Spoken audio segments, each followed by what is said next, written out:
Ótimo. Ótimo. Nossa. Bem. E aqui eu volto. Tá certo? Tudo Tá bem. certo. Acho que dá. Ok. Bem, pessoal, boa tarde a todos aí. A gente vai iniciar mais uma vez, depois de alguma batalha, alguma dificuldade para poder fazer a apresentação aí, aparecer do professor Júlio.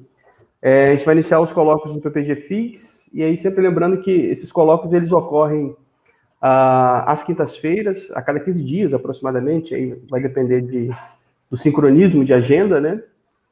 E tradicionalmente às 15 horas, e aí salvo alguma excepcionalidade, como ocorreu o outro dia com o apresentador André Saraiva, que estava na Austrália, a gente acabou tendo um horário especial, mas em geral é às 15 horas.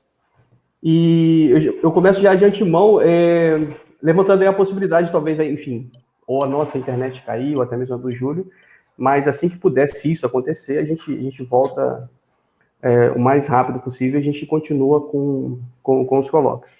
E eu gostaria de início agradecer a Alexia e o Natan, né, que tem dado o suporte. A Alexia é aluna da graduação aqui no Departamento de Física, o Natan é aluno de mestrado, é meu aluno de mestrado, e eles têm trabalhado bastante no suporte técnico, também na confecção dos cartazes e também na divulgação.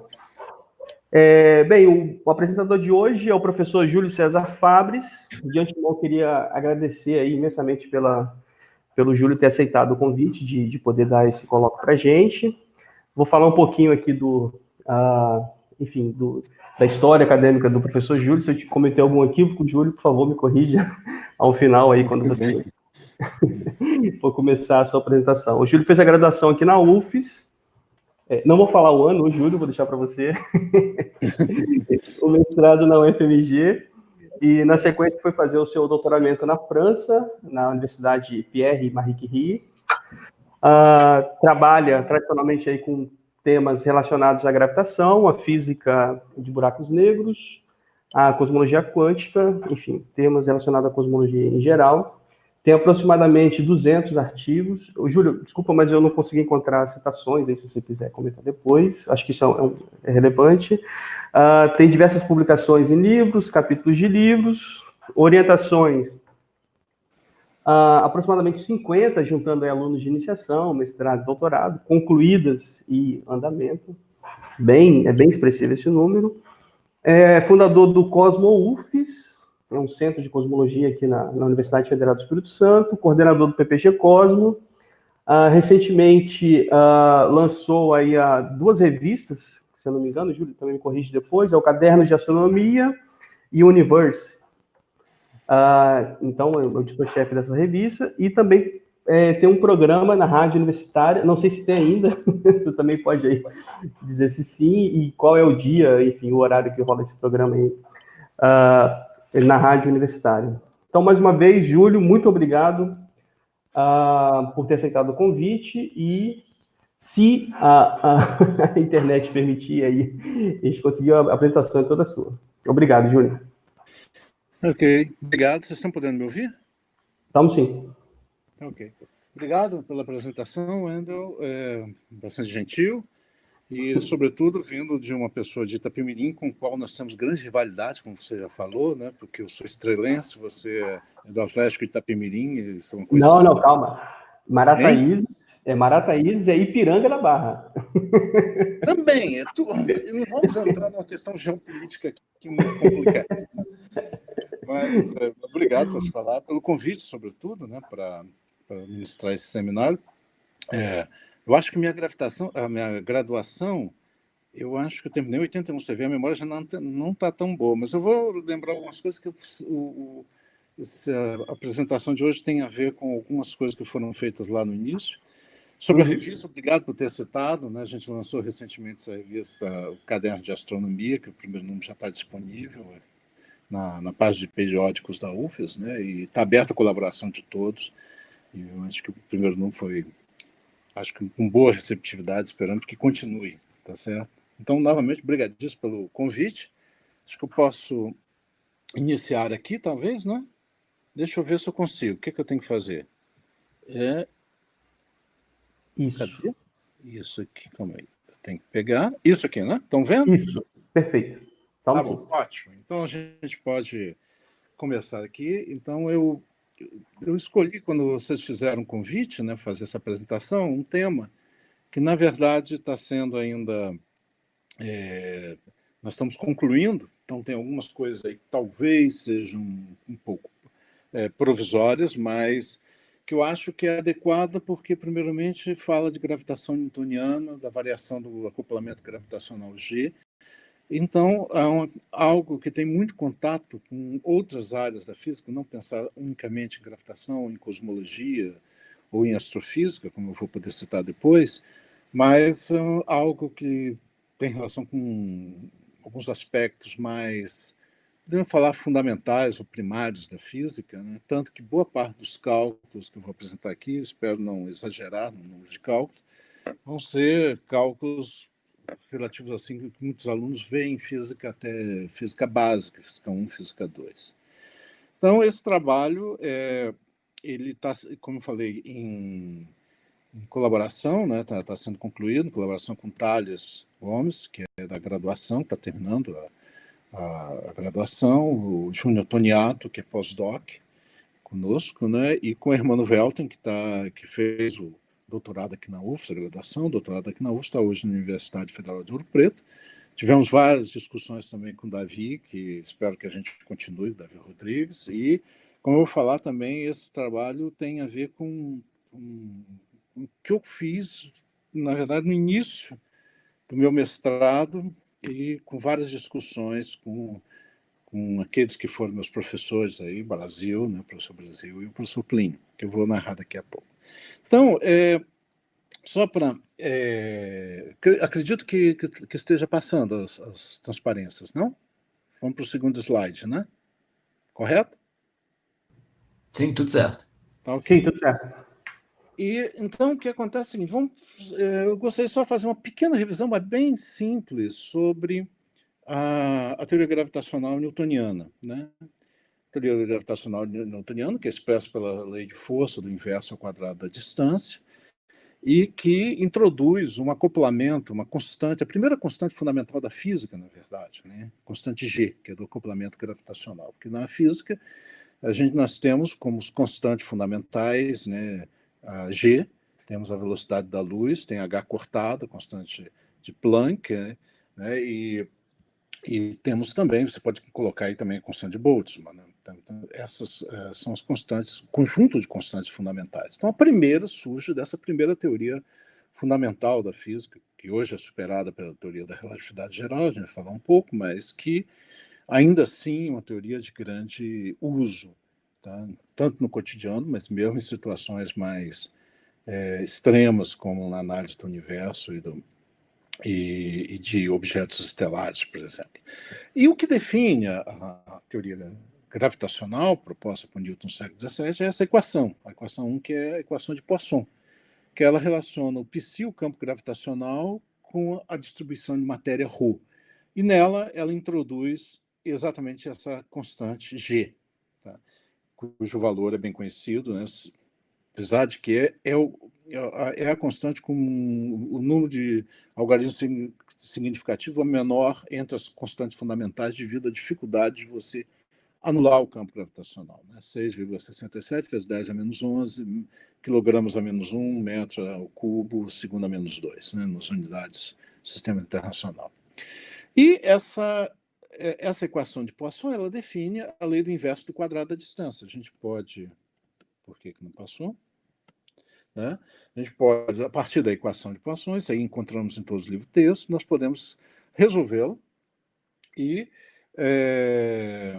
encontrar aqui a equação 2, quer dizer, ela tem essa solução em termos da integral de dV' sobre essa função de Green, no fundo, R menos R', e a densidade definida em R'.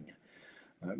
E aqui eu acho que faltou um sinal menos 2, desculpe, eu avisei várias vezes, mas faltou isso aí. E é fácil ver que ela satisfaz, porque quando eu aplico o operador Nabla 2 sobre esse potencial, ele, como esse operador Nabla vai aplicar sobre a variável livre, que é a variável R, não a R', que é a variável de integração, eu posso usar a relação 3, que relaciona que o Nabla 2 sobre 1 menos o módulo de R menos R' é menos 4π o delta de Dirac, de R menos R'. E ali, integrando, né, a gente obtém, na verdade, a solução. Tá?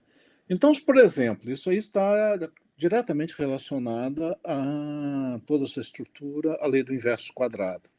Para a força, inverso da distância para o potencial. Porque se eu supor que, por exemplo, que a distribuição é um delta, é uma partícula localizada na origem, aplicando aqui na expressão do potencial, eu encontro simplesmente a equação 5, que dá Gm sobre R. Faltando sempre aqui o sinal menos, desculpe aí pela ausência. E derivando para o potencial para encontrar a força, eu vou ter uma lei do inverso do quadrado da distância. Então, a equação de Poisson, digamos, pode ser considerada, então, a equação básica da teoria newtoniana. Eu posso, a questão foi uma das coisas que a gente começou a discutir quando abordamos esse trabalho, como é que podemos derivar essa equação de Poisson? Bom, na física nós temos um procedimento fundamental, que é a lagrangiana, né? Você define uma lagrangiana a partir do qual as equações do movimento podem ser obtidas. E uma lagrangiana adequada para obter a equação de Poisson é essa dada pela equação 6, onde você tem aqui o quadrado, né? Você pega o gradiente do potencial gravitacional, faz o produto interno por ele próprio, divide por 2G, a constante fundamental, e coloca também um termo de matéria, com 4πρ, mais com um termo de psi, aí, do potencial, multiplicando a distribuição de matéria. E se eu aplico aqui as equações de Euler-Lagrange, tá? Sobre essa lagrangiana, eu obtenho diretamente a equação de Poisson. A gente deve dizer também que a teoria newtoniana ela tem alguns aspectos, muito embora seja a teoria física mais antiga, que é em uso, digamos assim, ponto de vista completo, a gente pode talvez dizer dessa forma, mesmo como eu falei, ela é superada atualmente pela teoria da relatividade geral, mas finalmente ela é contida nela como regime de campo fraco e ela é usada ainda de uma forma bastante intensa. Então, a teoria newtoniana ela contém vários ainda pequenos detalhes que às vezes a gente acaba deixando passar. Por exemplo, é difícil você construir uma lagrangiana completa, onde você coloca o campo e o termo da partícula teste que vai sofrer lá, porque a gente pode construir também uma lagrangiana para a partícula teste, tá? da forma usual, mas acoplar os dois já apresenta algumas dificuldades, algumas sutilezas. Tá?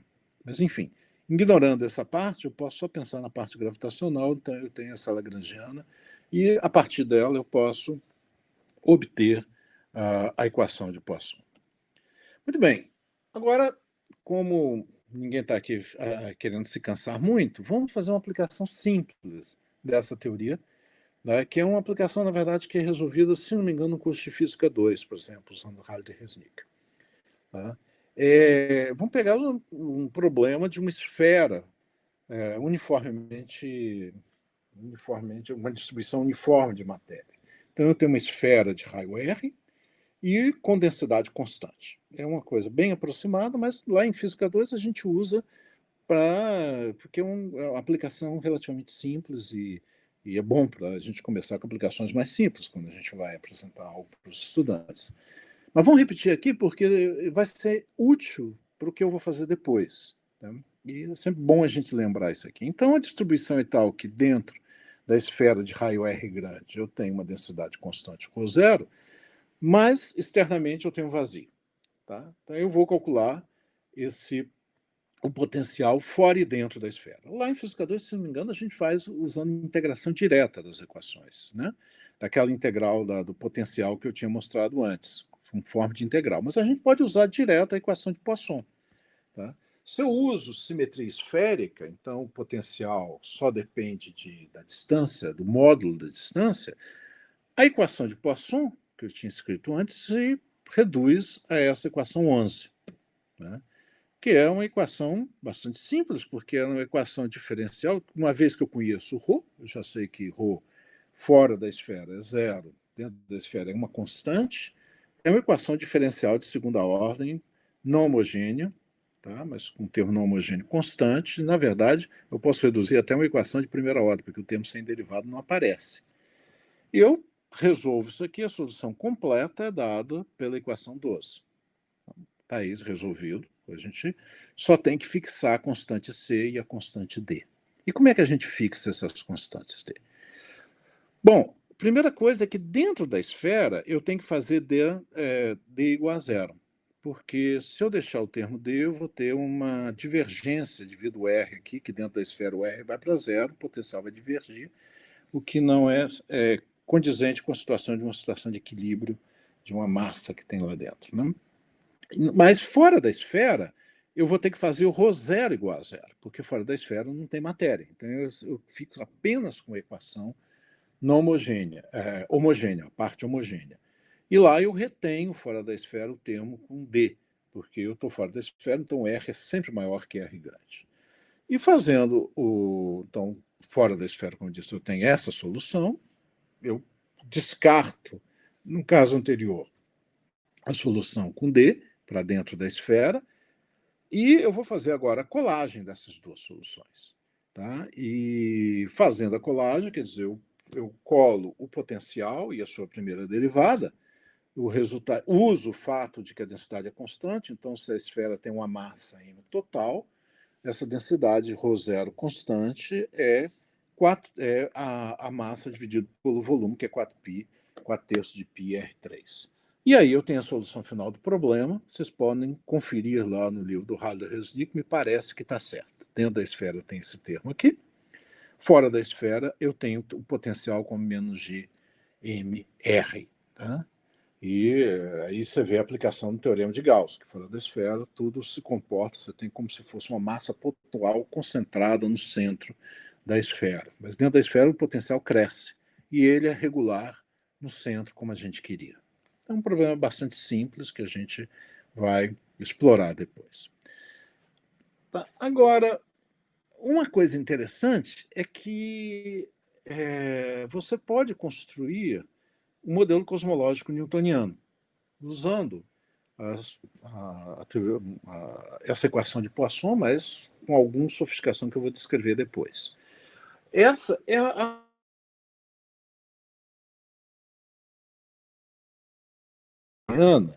no sentido de que a cosmologia newtoniana só surgiu na década de 30. Isso para descrever um universo em expansão, que é o que nós observamos. É uma curiosidade histórica porque a cosmologia relativista ela nasce com a própria teoria da relatividade geral, que foi formulada em 1915. Então, curiosamente, a teoria relativista, tivemos primeiro uma formulação relativista para a cosmologia antes de ter uma teoria newtoniana. Isso porque a formulação por uma teoria newtoniana para a cosmologia ela não é tão simples assim, sobretudo quando se considera o universo em expansão. Porque há várias questões conceituais ligadas, você tem um espaço infinito, enfim, você tem que considerar uma distribuição de massa que se expande nesse espaço infinito, há diversas questões, inclusive relacionadas a definições de referenciais, e ao passo que na teoria relativista parece mais natural certas hipóteses, porque a matéria cria o espaço, de uma certa maneira. Então as coisas vão um pouco juntas.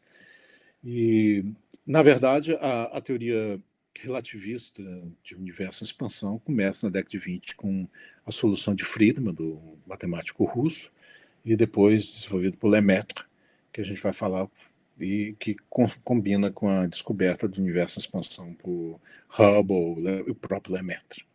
Agora, o que a gente vai pensar, ignorar essa questão histórica, e vamos pensar o seguinte: o que nós precisamos para construir uma cosmologia newtoniana? E o que significa construir uma cosmologia newtoniana?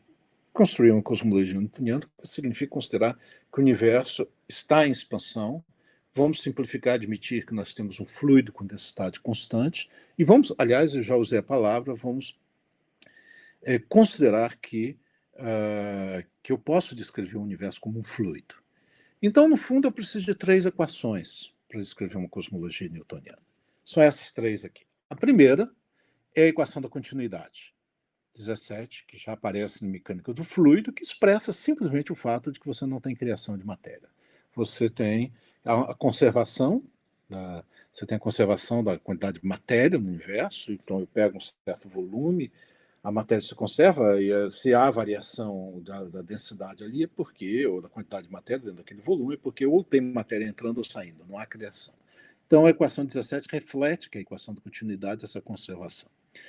E eu vou agora enxergar o universo como fluido. Então, eu vou pegar a segunda lei de Newton, F igual a ma, e vou escrever de uma forma adequada para fluidos. E eu obtenho a equação 18, que é a equação, é a segunda lei de Newton, na verdade, escrita em coordenadas adequadas, nas coordenadas eulerianas, que são adequadas para descrever esse fluido. Então, onde V aqui aparece como campo de velocidade, esse termo aqui, na verdade, o V na Ábila surge do fato que eu tenho uma derivada total na segunda lei de Newton, eu transformo uma derivada parcial em relação ao tempo, uma derivada parcial em relação ao espaço, e aí você tem surge essa estrutura, e do outro lado eu tenho as forças que agem nesse fluido. E como eu estou considerando um fluido autogravitante, quais são as forças que aparecem? Primeiro, do lado direito da equação 18, é o gradiente de pressão. Eu estou considerando um fluido, então, se há uma diferença de pressão entre camadas desse fluido, então existe uma força sobre um elemento ali. E é um fluido autogravitante, então esse fluido está submetido a um campo gravitacional que ele próprio cria, que ele é matéria. Então é um fluido autogravitante. A palavra autogravitante reflete isso. E eu tenho a equação 19, que é a equação de Poisson, que te dá a lei da gravitação newtoniana. Ela te define a lei da gravitação newtoniana. E agora eu quero, então, usar essa equação, que eu poderia usar em vários problemas cotidianos aqui, um problema de uma barragem, sei lá, água, né, continuar a barragem, enfim, vários outros problemas dessa natureza, mas eu quero aplicar para o universo. E quais são as hipóteses que eu considero? Então, que esse universo é homogêneo isotrópico. Significa que a densidade de matéria nele não depende da posição, só depende do tempo, porque ele está em expansão, mas não existem regiões com maior ou menor densidade. Só que a densidade vai variando no tempo devido à expansão do universo, e que ele tem a mesma propriedade em todas as direções, e que eu tenho esse campo de velocidade v. E aí que eu começo a impor as condições da cosmologia. E o primeiro ponto é exatamente esse campo de velocidade.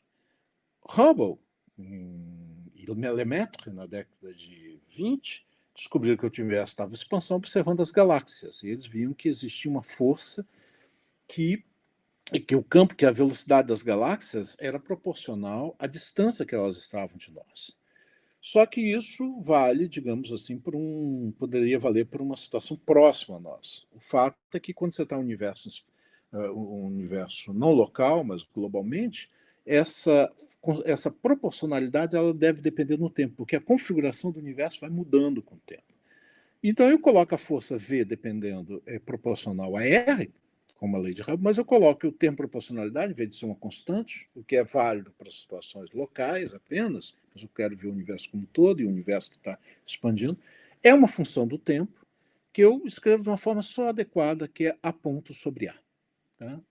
A é uma função puramente do tempo, que na teoria relativista tem a noção de fator de escala.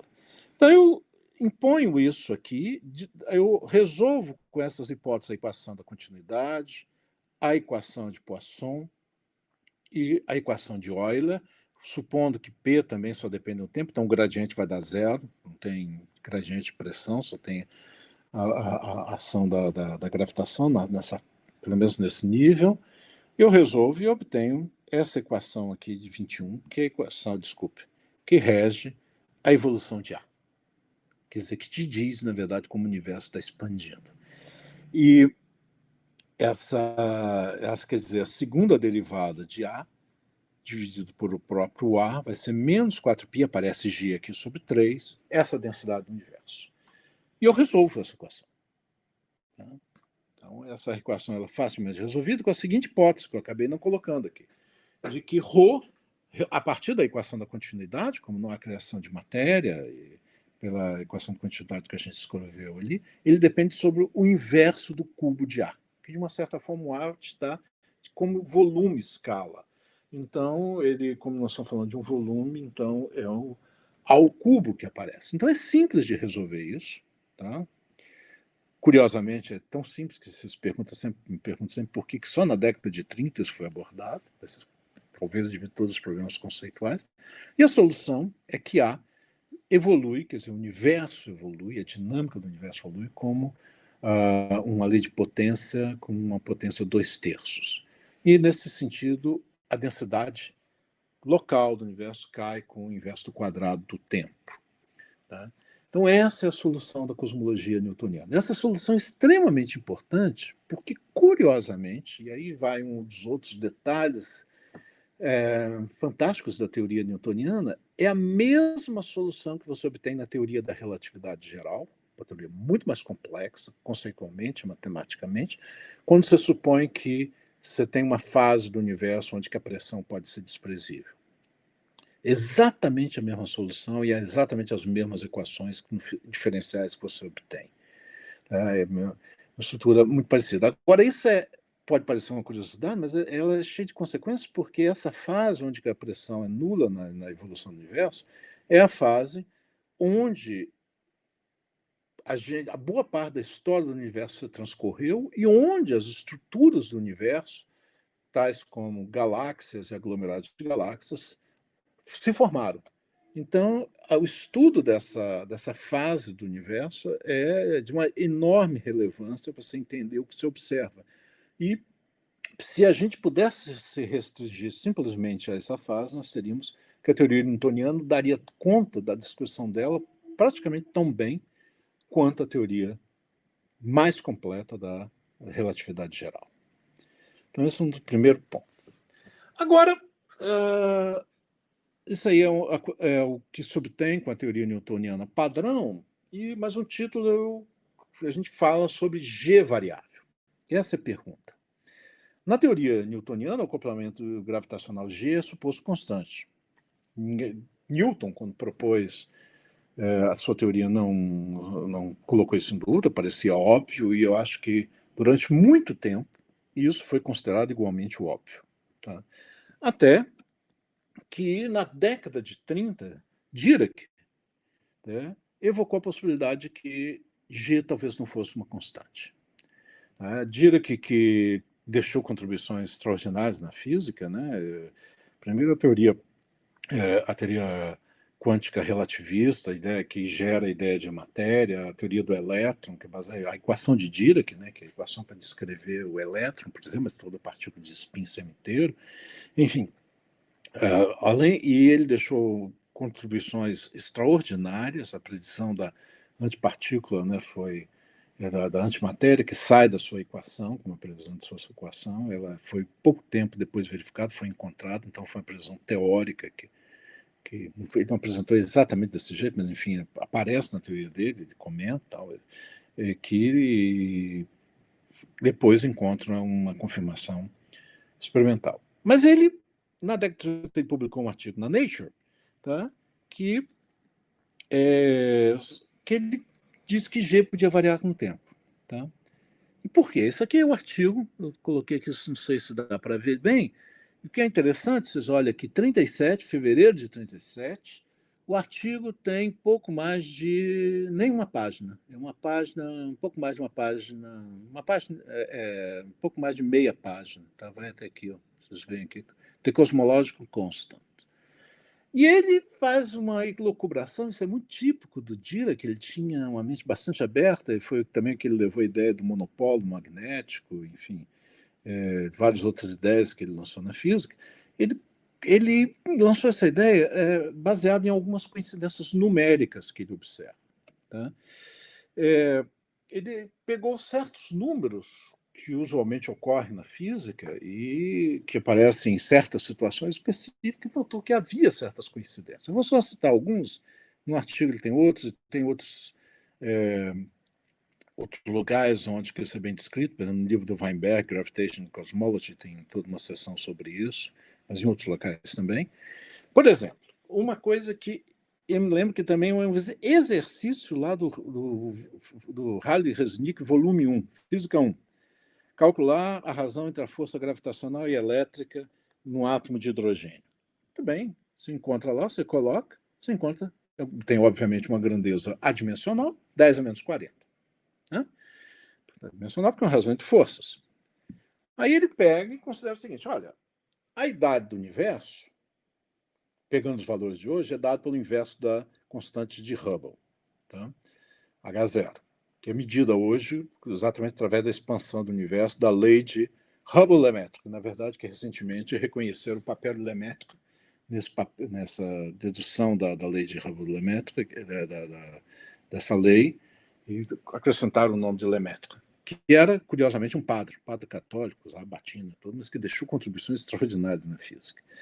Então, a idade do universo é dada no segundo por 10 a 17. E ele constrói aqui uma escala puramente atômica, tá? E encontra, usando certas constantes fundamentais, a massa do elétron, tá? A carga do elétron, a velocidade da luz, epsilon zero, encontra que é 10 a menos 23. E a razão entre esses dois tempos também dá 10 a menos 40. E a primeira coisa que chama a atenção do Dirac é o seguinte, bom, será que isso é uma coincidência? Tá? Dois números que são, curiosamente, e você pode estabelecer algumas relações conceituais relacionadas a essas quantidades que a gente está calculando. E depois ele assinala outra coincidência, que é essa que eu vou explorar um pouco mais. Se você pegar algumas constantes da física, como G, C, H cortado, e considerar o H0 nessa combinação, você obtém algo com a dimensão de massa ao cubo. Se você tirar a raiz cúbica disso, você encontra a massa do pio, que é uma massa que desempenha essa massa, essa quantidade desempenha um papel muito importante na física nuclear, é fundamental mesmo. A ideia do pion lançada por Yukawa. Na década de 30, isso era, sobretudo, a descoberta da força, da interação forte da predição do pion, mais ou menos na mesma época, em 37, 36, por Yukawa, se não me engano. Tá? E agora vamos nos deter nessa equação 28. Olha, se isso aqui não for uma coincidência, e for uma relação mais fundamental da natureza, tem algo curioso, porque como a H0 está ligada à idade do universo, essa quantidade muda à medida que o tempo passa. Os outros são constantes. Para que isso seja uma relação fundamental, alguma das constantes deve variar com o tempo. O que ele explora, então, é que G varia com o tempo. Essa ideia, aliás, chama a atenção de que essa ideia de que existem constantes que variem com o tempo, que não sejam exatamente constantes fundamentais, é algo que está muito à moda. Há mesmo aí colegas nossos, Humberto Belich, entre outros, que estudam, inclusive, consequências disso, violação da simetria de Lorentz, enfim, existe todo um ramo hoje de pesquisa relacionada a isso. Mas vamos nos deter nessa hipótese do Dirac, então, de que se eu quero que isso aqui seja fundamental, eu tenho que fazer uma constante variar no tempo, eu escolho G, e Dirac escolheu G. Existem algumas razões para essa escolha, relacionado com o que foi dito antes também, e também pelo fato de que talvez a variação com o tempo de H cortado C e de C seja mais complicada, embora C seja hoje algo considerado também, possa variar também. E só também chamando a atenção de que no final de sua vida, o César Lattes, que foi um dos mais importantes físicos brasileiros, se dedicava essencialmente a estudar a variabilidade das constantes fundamentais, através de decaimentos radioativos em rochas antigas. Então, se isso é verdade, então eu quero que aquilo seja uma relação fundamental, então G tem que decrescer com o tempo, segundo uma lei desse tipo, onde eu acrescentei aqui um T0, que é uma constante, para tornar essa fração adimensional, e G0, por exemplo, eu posso escolher hoje, se eu escolho T0, o valor de G hoje como T0, como a idade do universo hoje. Então, é uma hipótese, e foi a hipótese que Dirac levantou. Se eu relaciono com H0, na verdade, eu não tenho outra opção, porque H0 é a idade do universo, então G tem que variar dessa forma.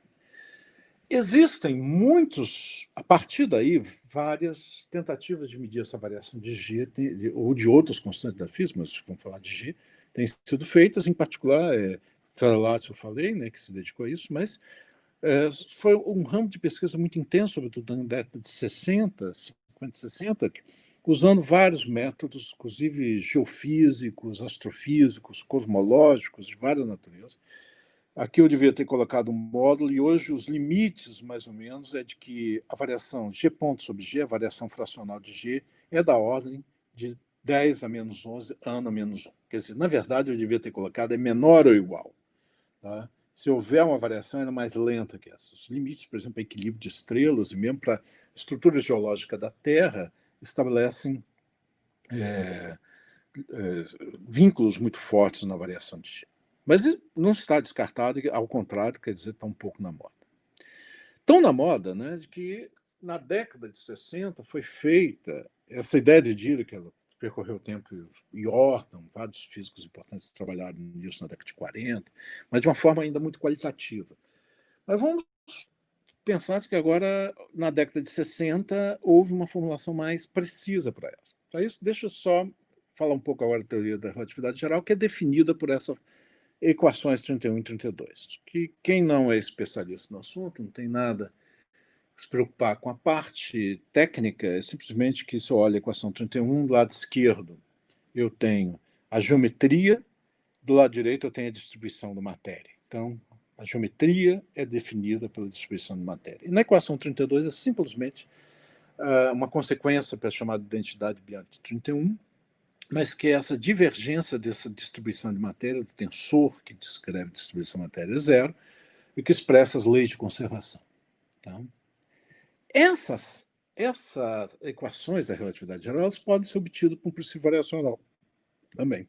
E a lagrangiana é dada por esse R, que é o chamado escalar de Hit, que é uma grandeza puramente dimensional, ao qual eu acoplo aqui uma lagrangiana da matéria, que vai descrever meu conteúdo de fluido. Então, a primeira parte do lado direito de 33 é a geometria, a segunda parte é a distribuição de matéria. E, usando o princípio variacional, aí é um pouco mais complicado que no caso newtoniano, você chega a essas equações aqui, variando, por exemplo, em relação à métrica, quer dizer, a geometria do espaço-tempo. Tá ótimo. Como se construiu uma teoria relativista G variável? Através de uma identificação simples. Foi feito um artigo em 1961 por Robert Dicke e Karl Brans. Se não me engano, Brans era aluno de doutorado de Dicke, foi a tese dele. Tá? Ele simplesmente fez o seguinte, olha, vamos considerar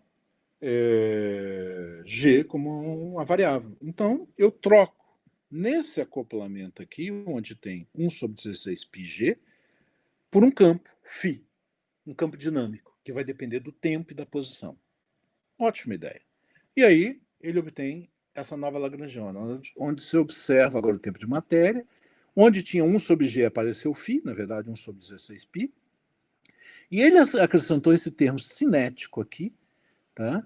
Que é a derivada do segunda derivada, a derivada ao quadrado do campo φ, que é o termo cinético, e colocou aqui uma constante de acoplamento, que isso permite você ter mais maleabilidade com a teoria. Então, essa foi a proposta de Brans-Dicke, que é ainda uma teoria bastante discutida, muito embora ela, na sua formulação original, tenha algumas restrições, das quais eu vou falar aqui um pouco. Né? Então, a aplicação é extremamente simples. E tem alguns detalhes. Primeiro, de que a teoria da relatividade geral é recuperada se eu faço φ constante, ômega entender infinito. E observe que tem que ter as duas condições. Uma delas pode não te dar o bom resultado. Tá? E você pode fazer testes observacionais, usando, por exemplo, todos esses testes, tanto de cosmologia como o sistema solar, estrutura de estrelas, enfim, teste astrofísico, cosmológico, entre outros, né, para tentar então, obter um vínculo, por exemplo, sobre esse parâmetro ômega. Se ele for muito grande, você está próximo da relatividade geral. Algumas dessas estimativas levam a ômega maior que 40 mil, o que significa que, na prática, parece que essa teoria é quase indistinguível da relatividade geral. Mas as coisas são quase, porque, no fundo, a estação de Brans-Dicke se descobriu depois muita coisa, inclusive uma certa conexão para alguns valores de ômega, negativos, no caso, com teoria de cordas, a riqueza é muito grande dessa teoria. A teoria de Brans-Dicke, ela, na verdade, não tentava apenas incorporar essa hipótese de Dirac, ela tentava incorporar alguma coisa a mais, que era o princípio de Mach. O princípio de Mach, acredito que você já deve ter ouvido falar, é um princípio, por enquanto, que não tem uma comprovação, que é a ideia de que você levar ao extremo a ideia de que só o movimento relativo faz sentido e tentar dar uma explicação para a origem da massa inercial das partículas, dos objetos. no sentido de que a massa, o conceito de massa, que é um dos conceitos mais misteriosos da física, né, ele surge devido à interação do objeto local com toda a massa do universo, não apenas com as massas que estão próximas. Isso é exemplificado pelo balde de Dirac, de Newton, que Newton já abordou nisso, que é o seguinte: se você tem um balde em repouso em relação ao resto do universo, está representado por todas as estrelas. Se eu giro o balde, vocês sabem que, devido a forças que vão aparecer, né, centrípetas, aí no caso, a água que antes tinha uma superfície plana passa a ter uma superfície côncava aqui. Tá certo? O que o princípio de Mach diz é o seguinte, é que como só o movimento relativo faz sentido, inclusive a aceleração relativa faz sentido, se eu deixar o balde parado e girar o universo todo em torno dele, eu teria a mesma configuração. O problema é que essa experiência de girar o universo em torno do balde é um pouquinho complicada de fazer. Girar o balde, a gente gira. Só pegar uma corda lá e tudo bem. Mas girar o universo tem se revelado um pouco mais difícil. Mas resta, portanto, um princípio, mas que seria, se ele comprovado, daria uma dica de qual é a origem desse conceito interessante de massa, que a gente usa o tempo todo, mas se a gente parar para pensar, é um pouco delicado na física. E essa teoria de Brans-Dicke, que supôs o G variável, depois ela abriu uma caixa de Pandora, né, que surgiu uma imensa quantidade de teorias similares, que hoje estão muito na moda. Rondersky, Galilius, FTR. Há uma quantidade imensa de teorias mais complexas, construídas às vezes em um contexto um pouco diferente, mas que ideia muitas vezes fundamental se remete à teoria de Brans-Dicke, em tentativa de incorporar o G variável. Quais são os motivos para essa plétora de teorias? É o fato de que a teoria da relatividade geral é muito bem sucedida, mas ela tem alguns pontos que são delicados. Aí ela contém singularidades, por exemplo, na solução buraco negro, na solução cosmológica, que são incômodas. Singularidades não é uma coisa muito bem vista, tanto do ponto de vista matemático quanto físico. E depois, hoje em dia, a gente sabe que, para explicar a expansão acelerada do universo, ali também para explicar a estrutura dinâmica de locais de galáxias, aglomerados de galáxias, nós estamos obrigados a usar um setor escuro, matéria e energia escura, que a gente não sabe ainda o que é. Então, essas teorias tentam abordar esse problema, e isso é interessante porque, inclusive, antigamente, a teoria de Brans-Dicke era chamada teoria alternativa da gravitação. Hoje, essa terminologia mudou um pouco, essas teorias todas conjuntas são chamadas teorias modificadas. Eu não sei por que exatamente dessa mudança de modificado para alternativo, talvez um certo preconceito com a palavra de alternativa, que te parece talvez representar um grupo de pessoas que ficam fazendo pulseirinha no lugar onde é frequentado por turistas, né? Não sei se é isso, mas enfim, houve uma pequena mudança de terminologia. Tá? E a quantidade de teorias que sejam alternativas ou modificadas é imensa. Agora, observem que a ideia de Dirac foi aplicada para uma teoria relativista na década de 60. Mas e a teoria newtoniana? É possível fazer uma teoria newtoniana G variável? Bom, a primeira proposta que veio nisso aí veio em 78. Nota, quase 20 anos depois da ideia do Dirac. Assim como observe que a primeira cosmologia newtoniana veio bem depois da cosmologia relativista, veio na década de 30, também quase 20 anos depois da formulação da teoria da relatividade geral, em 1915. E foi feita por esse inglês McVitie, que deu outras contribuições importantes na física, em 78, que propôs algo simples. Ele fez o seguinte, olha, aqui tem a equação de Poisson. Eu vou construir uma teoria newtoniana, vou mudar a equação de Poisson, onde tinha G constante, mudo para G, dependendo do tempo. Ótimo, não tem nenhum problema, mas só que eu não tenho uma equação que determine como G varia com o tempo. Eu tenho que supor, tem que ser ad hoc. Tá? Então, isso aqui traz uma série de problemas que, por exemplo, não há um lagrangiano, há problemas com definição de energia gravitacional, há uma série de questões que surgem aqui que o McVitie era consciente, ele fala delas, mas fala assim, vamos fazer essa tentativa de incorporar newtonianamente isso aqui. Tá?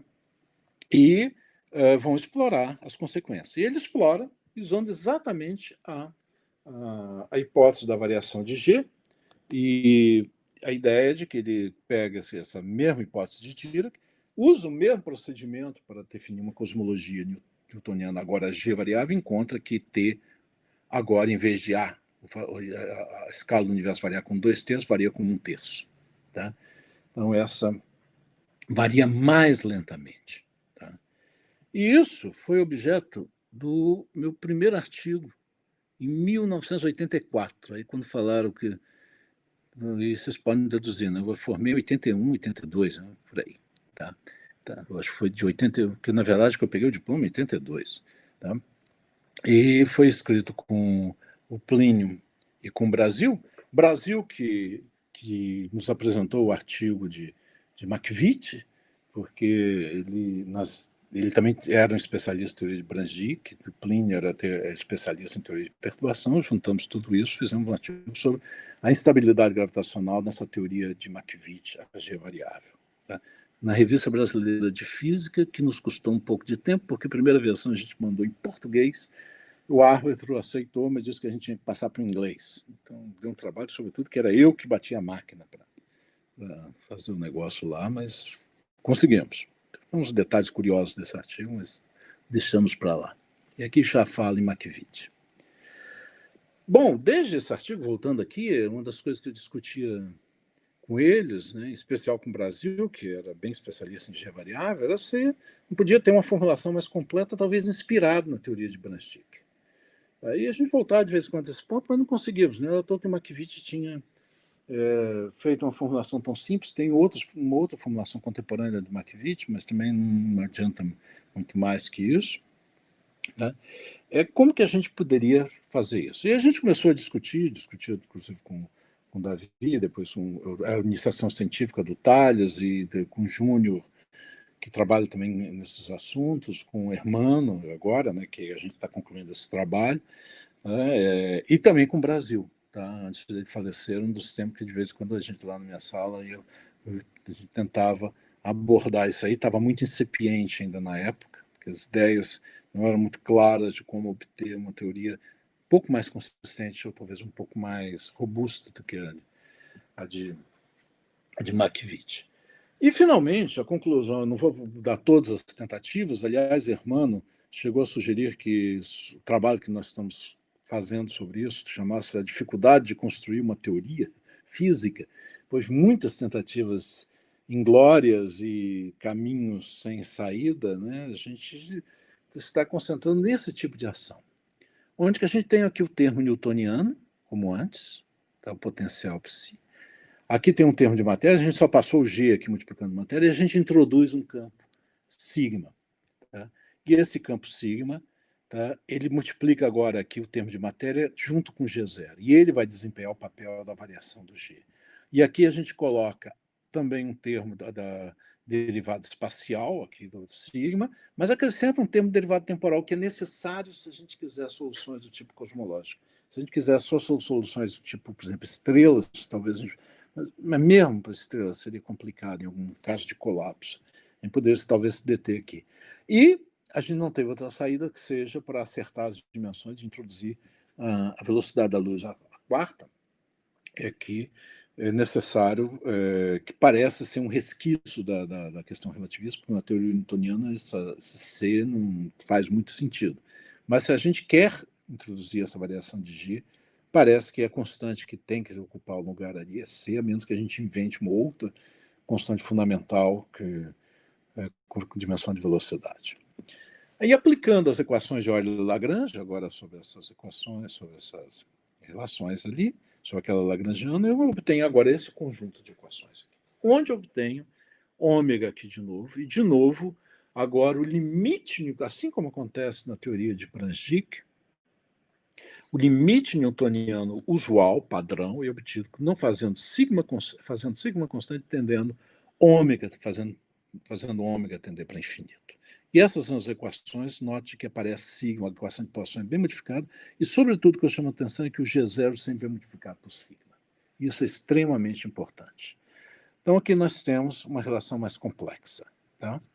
E o que é que a gente fez? Agora eu vou correr um pouco, eu acho que o meu tempo, apesar que a gente começou um pouco atraso, né?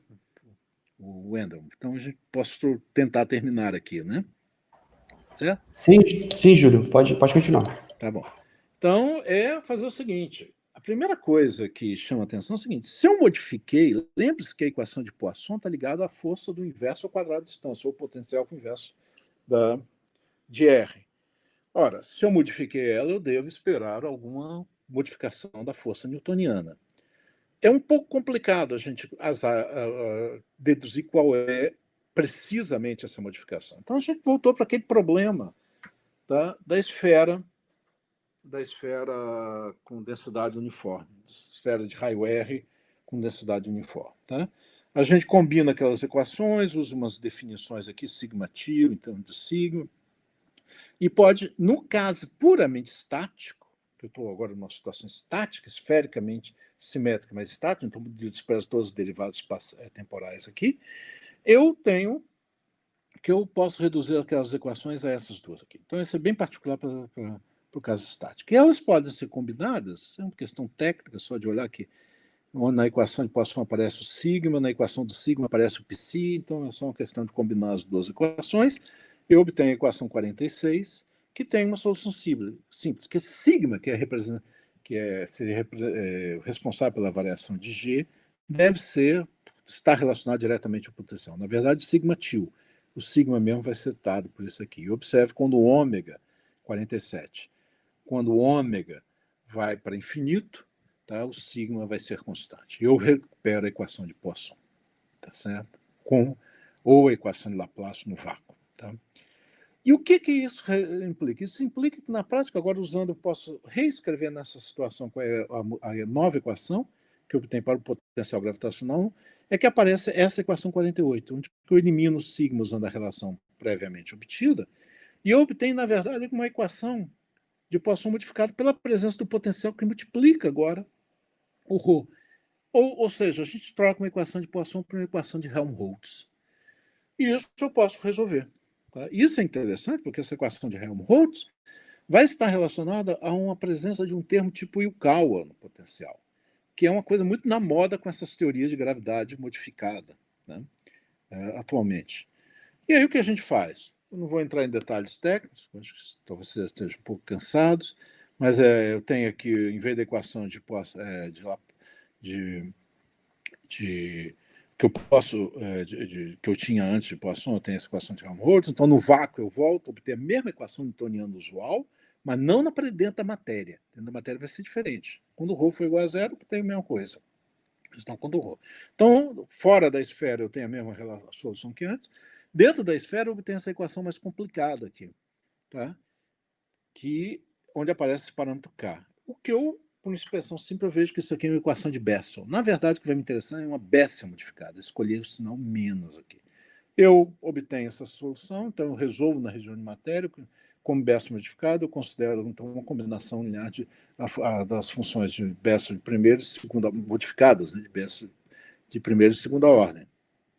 Só que essa função K de Bessel é singular na origem, onde tem a distribuição de matéria. Então eu descarto ela e fico com a equação I, com a solução I. Que ela, para o caso meio, que é a ordem dela, ela assume essa forma extremamente simples em forma de um seno hiperbólico Z. Esse seno hiperbólico Z exatamente é uma ideia de que, no fundo, o potencial de Yukawa da matéria está ali. Faço as condições de junção, então é conta aqui, quer dizer, cola a solução externa com interna e a sua primeira derivada, determina as constantes e, finalmente, obtém que para R maior que R grande, eu tenho essencialmente o potencial newtoniano usual, só que apareceu um termo constante que, no caso newtoniano, a gente não considera, mas isso aí não é grave, porque eu posso jogar para o outro lado, posso jogar para dentro. Só foi uma formulação que eu usei, mas enfim. Mas é um termo constante, menos aqui 1 sobre R, como é o caso usual. E para dentro, onde tem matéria, eu tenho a equação 57, onde aparecem essas constantes aqui.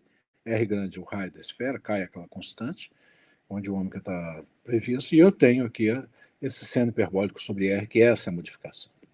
Então vamos ver agora o que modifica. Eu vou pegar, primeira coisa que eu observo é que a equação 56 que me dá o potencial fora, tá? Se eu agora uso a ideia, eu calcularia a força, quer dizer, o gradiente disso aí, eu obtenho exatamente a força newtoniana para a região do vazio, onde não tem matéria. Mas a força dentro da esfera, onde não há,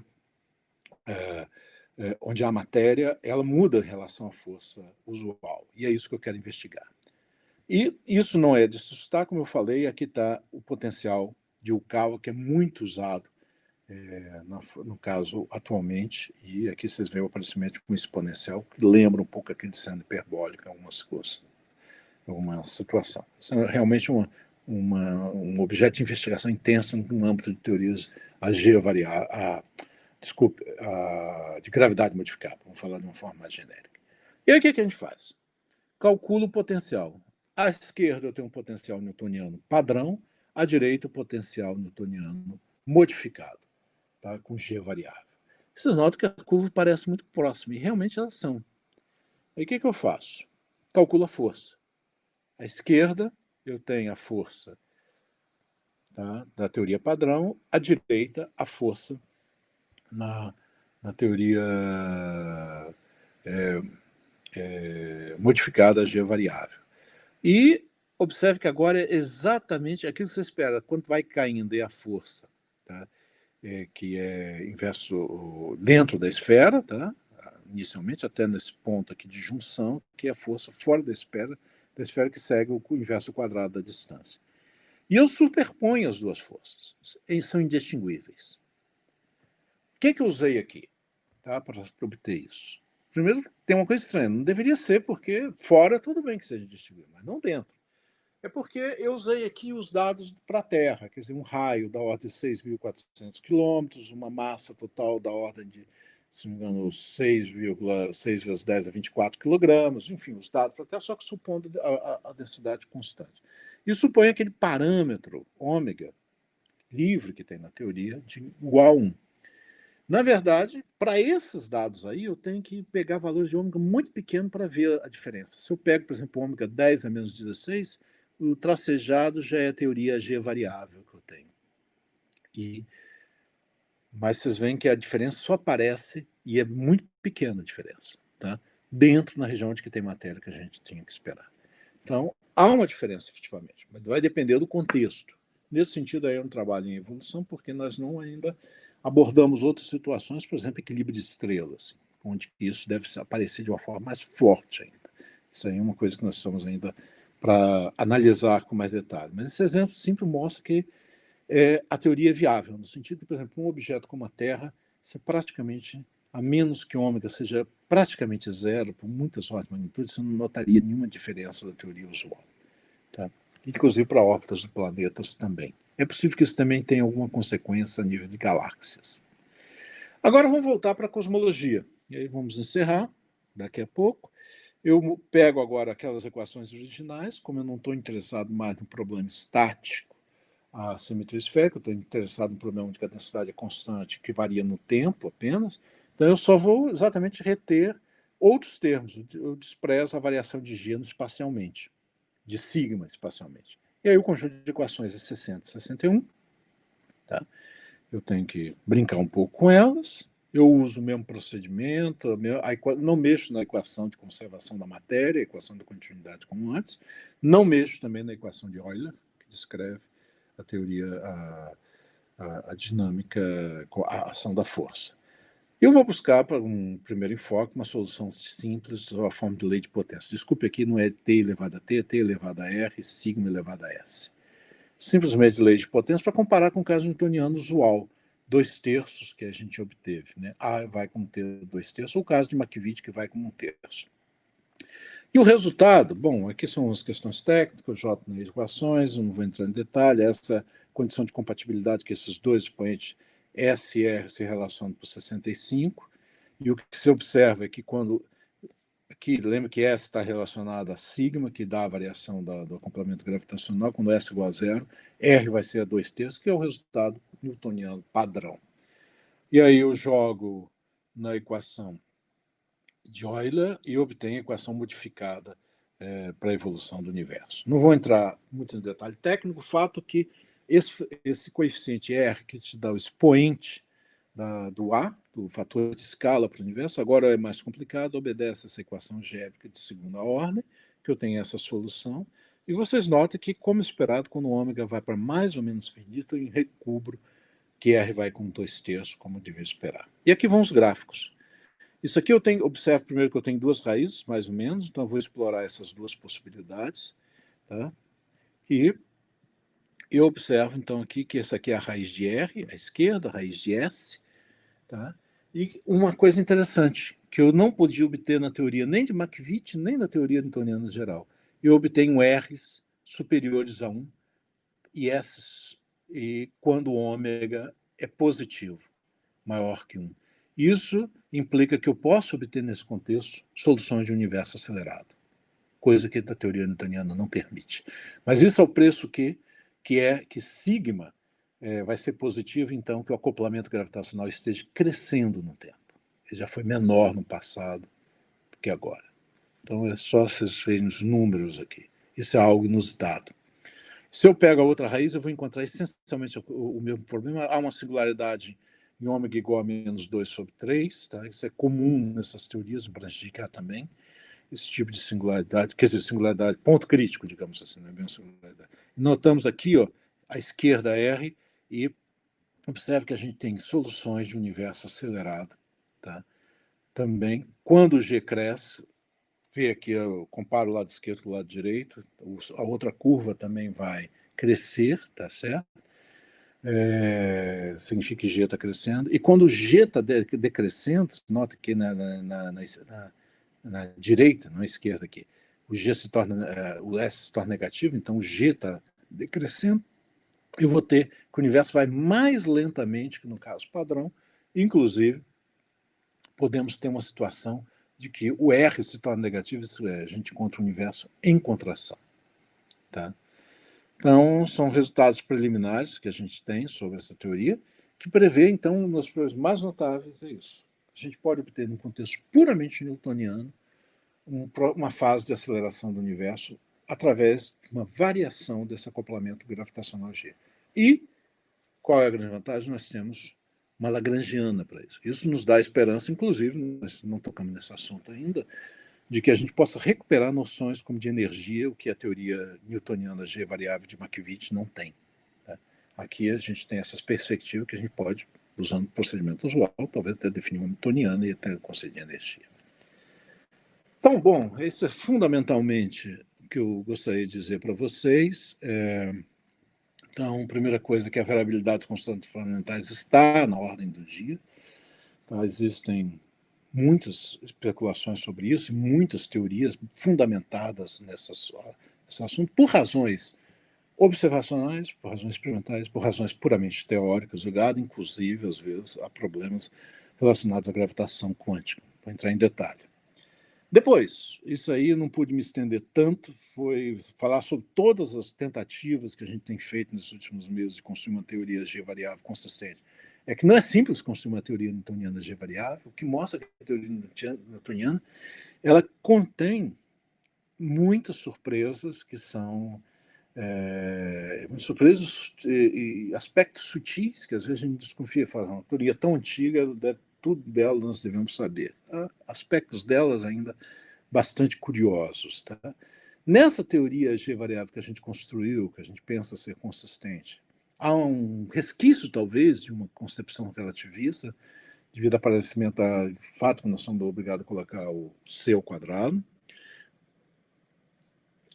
a velocidade da luz, mas simplesmente como parâmetro dimensional para acertar as dimensões, mas obviamente isso deve conter algum significado maior. E depois é que temos resultados interessantes, que a gente pode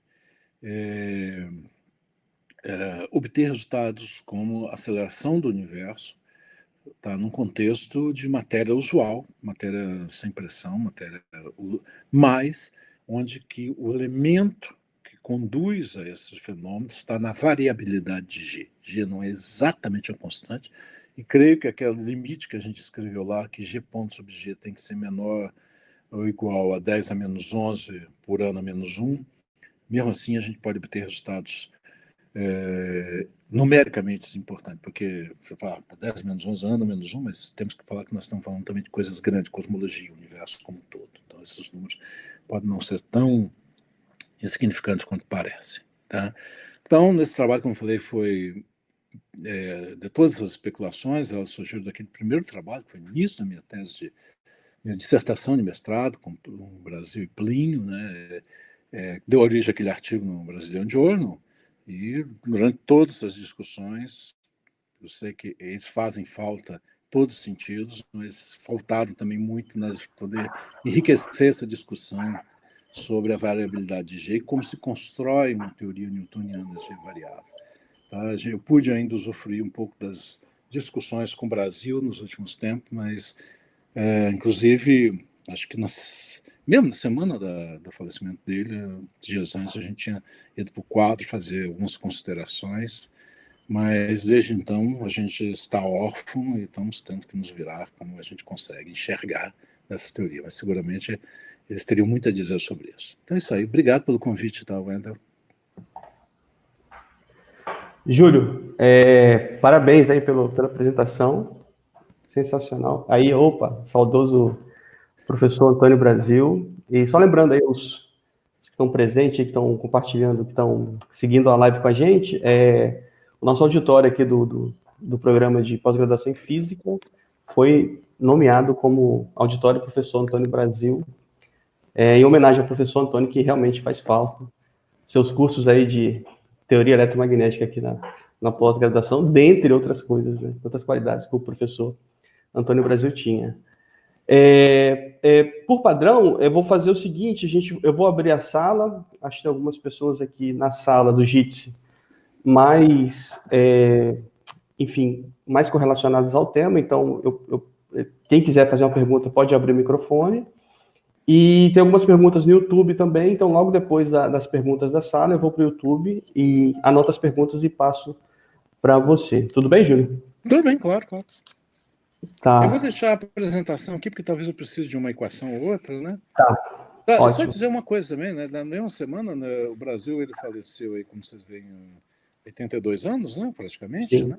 Ele faleceu em março, né? A gente estava discutindo essa questão, mas em janeiro, né? A gente tinha publicado um artigo, né? Sobre outro assunto que também ele estava... Foi, aliás, nossa última conversa falando desse assunto foi as teorias com derivadas fracionárias, são as aplicações em cosmologia quântica. Ele estava extremamente ativo aí.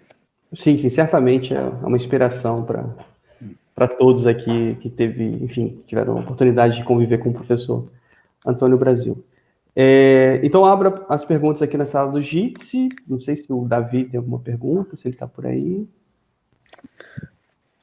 Não, eu estou, mas acho que é melhor deixar outros, se tiver alunos para perguntar, acho melhor. Tá, tudo bem. Então, vamos ver alguém aqui no JITSE que queira fazer uma pergunta. Tá, eu vou fazer uma pergunta, ô Júlio, de leigo, já peço perdão aí enfim, pela ignorância no assunto, mas quando se fala de gravitação quântica, não sei se eu estou usando o termo correto, Sim, claro. o que quantiza a constante G? E se for isso, de que maneira você conseguiria ver isso com uma G variável? Ou seja, não daria enfim, não daria saltos? Olha, um pouco, você usou o termo correto, gravitação quântica e tal, mas é um pouquinho mais complicado, porque G, na verdade, o problema, vou voltar aqui só na equação, por isso que eu deixei ali também a apresentação, tá? Deixa eu ver onde eu estou aqui, porque foi que o artigo aqui, deu um trabalho fazer. Tinha umas curiosidades. Hoje que a gente usa o computador, a gente não sabe o que significa fazer uma correção no artigo quando você bate a máquina. Você tem que colocar papelzinho, depois fotocopiar, para tirar os negócios, colar. É um trabalho quase de educação artística. O famoso curso de datilografia, telecurso... Não, e também não colar, porque você tinha um texto em grande, você só tem que mudar um parágrafo. Como é que eu não preciso rebater tudo? Eu tinha desafios. Vamos pegar aqui a ação, né, 33, que dá a ação da relatividade geral. Esse é o grande problema, porque você pode fazer duas coisas. Aqui o lambda o LM é a matéria. Matéria é formada por prótons, elétrons, nêutrons, campos. Uhum. Você pode quantizar esse campo aqui numa base geométrica. A teoria da relatividade geral é uma teoria geométrica. Mas, quando você fala em gravitação quântica, você quer quantizar também a parte geométrica. E isso traz um problema sério, porque você tem que quantizar o espaço-tempo. Então, não é apenas quantizar G. Em alguns casos, você tem que considerar efeitos quânticos em G. Porque, como, por exemplo, o valor da carga elétrica e tal, você tem um problema da polarização do vácuo, né, que influencia, são efeitos quânticos, chamado efeito de corrimento, ou running em inglês, tá? Uhum. Você vai ter efeitos para G também do mesmo tipo, porque o acoplamento gravitacional vai ser, de uma certa forma, blindado em certas regiões por efeito de polarização do vácuo, mas a própria geometria tem que estar quantizada. Você tem vários enfoques, um dos enfoques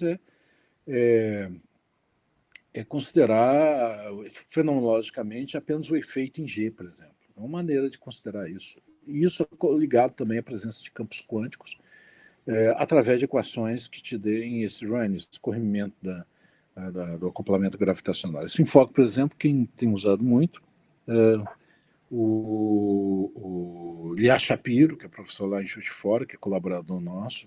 O Davi tem trabalhado amplamente sobre esse assunto, tá?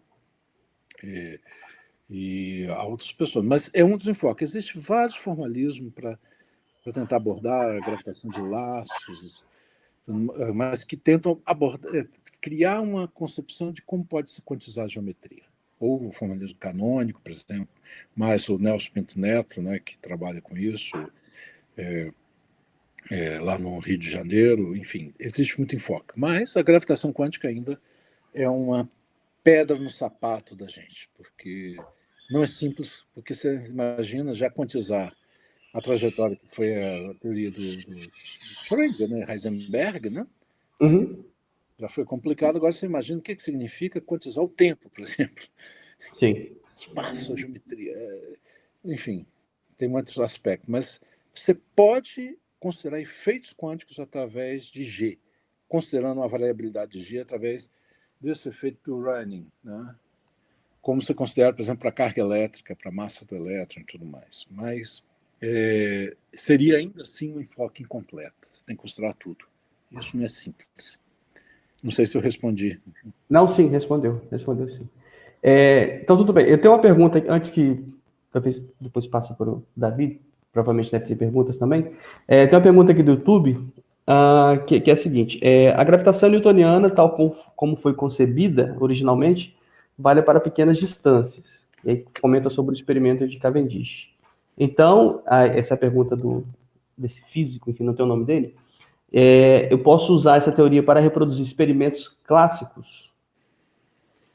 Ou seja, ele pergunta se teria efeitos na flutuação de campo contidos em G. O G aqui é o G pequeno da. Olha, aí que está a questão. A experiência de Cavendish é uma experiência bem local, né? Coloca duas massas, uma balança de torção e mais. Então você está medindo o campo gravitacional bem localmente. Agora, o valor de G ele tem influência em várias coisas. Por exemplo, a órbita do planeta. Se mudar o G, você muda a órbita dos planetas. Você muda a configuração de estrelas. Se você dobra diminui por 2 o valor de G, o Sol não vai ser mais o Sol. O tempo de vida do Sol vai ser diferente, o tamanho do Sol vai ser diferente. Então você tem muitos efeitos que não são tão locais em G. Então, localmente, a gente deve esperar o que os resultados experimentais indicam, que localmente aqui, na superfície da Terra, se houver uma variação de G, ela enfim, é ínfima. Tá?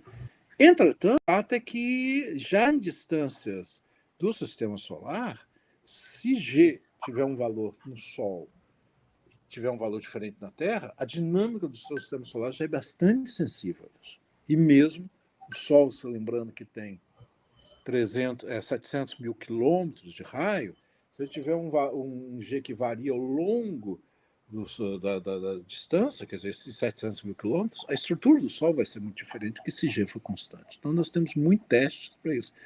Por isso que os limites são muito fortes. Por isso que 10 a menos 11. E que, inclusive, os testes geológicos. A pessoa se varia no tempo, como nós temos rochas aí que centenas de milhões de anos, a gente pode estudar as características dessa rocha, comparar com outros de outros períodos geológicos, e isso estabeleceu limites, tá certo? Mas, Sim. por enquanto, muito fracos. Ah, tá. A cosmologia é mais aberta, porque aí nós estamos lidando com o universo como um todo, né? Aí é outra coisa. Uhum. Davi? Assim, bem, uma pergunta. Júlio, eu não entendi uma coisa. Você apresentou aí um potencial de Yukawa como solução, mas eu não entendi uma coisa. O meu potencial de Yukawa seria solução somente dentro da matéria, é isso? Não no vácuo. No vácuo você teria o potencial usual. Deixa eu rever aqui, o Davi. Eu acho que espero que talvez não tenha feito confusão. Quando eu citei 59, não é a solução da nossa teoria. Ah, tá. A solução da nossa teoria parece sendo hiperbólico. Pelo menos Tá. essa configuração que a gente obteve. Tá? Observe que eu estou concentrado aí num sistema como a Terra. Então, por isso que a gente colocou isso aqui. Mas o comportamento, em alguns momentos, como aqui um seno hiperbólico, tá certo? Ele se assemelha, às vezes, um pouco ao Yukawa. Tá? Mas o sistema é um pouco mais complicado. Mas ele lembra. Não, tá, tudo bem. Perfeito. Mas ele não se apresenta exatamente dessa forma. Se ele apresentasse exatamente dessa forma, né, nós teríamos já aberto algumas garrafas de champanhe. Não é bem o caso. Ou de alegria, né? Entendi. Então, enfim, não tem nenhuma escala de distância que seja inserida, não, né? Eu estou enganado. Porque tem a velocidade C da luz, né? Mas não tem uma escala de distância ainda. Porque se você olhar aqui nesse parâmetro K, que desempenha um papel aqui, ó, tá? A escala, isso aqui vai ter uma escala de distância, mas ele depende de C, depende da densidade de matéria. Talvez isso tenha algum aspecto que possa ser interessante do ponto de vista de blindagem. Isso é uma coisa que a gente também está pensando, porque a matéria vai influenciar a escala, a densidade. Tá, entendi. Ok, obrigado, Júlio. Mais alguma pergunta? Deixa eu ver aqui do YouTube. Na sala. Bem, acho que a gente está com 1h30 de colóquio, de live. Pode falar. Entendi. Não, que isso. Foi bem prazeroso. Então, acho que a gente pode terminar, e eu queria, mais uma vez, agradecer ao professor Júlio por ter aceitado o convite, por ter, enfim, dado esse excelente colóquio, bem esclarecedor, uma dicção sensacional. Quero aprender um pouco a falar dessa maneira. E é isso. Okay. Lembrando a todos... Júlio, desculpa. Eu que agradeço, tá? A oportunidade de expor aqui. Tá? Obrigadíssimo. Legal. Lembrando a todos que o vídeo vai estar lá na página do PPG-FIS no YouTube, então acho que, até mesmo, Júlio, se por acaso você quiser usar, enfim, a gente pode editar se eu for usar em algum curso, alguma aula, acho que está bem interessante. E no dia 14 de setembro, no dia 10, desculpa, a gente vai ter o colóquio com o professor Rodrigo Capaz, no Instituto de Física da UFRJ, vai ser um colóquio bem interessante. Ele ainda não deu o tema, mas muito provavelmente vai falar de nanomateriais, vai ser um colóquio voltado para física da matéria condensada. Então é isso. Obrigado, Júlio, mais uma vez. Agradeço a todos aí por participarem do colóquio e a gente se vê na próxima. Tá. Abraço a todos. Boa tarde, então. Tchau. Tchau, boa tarde.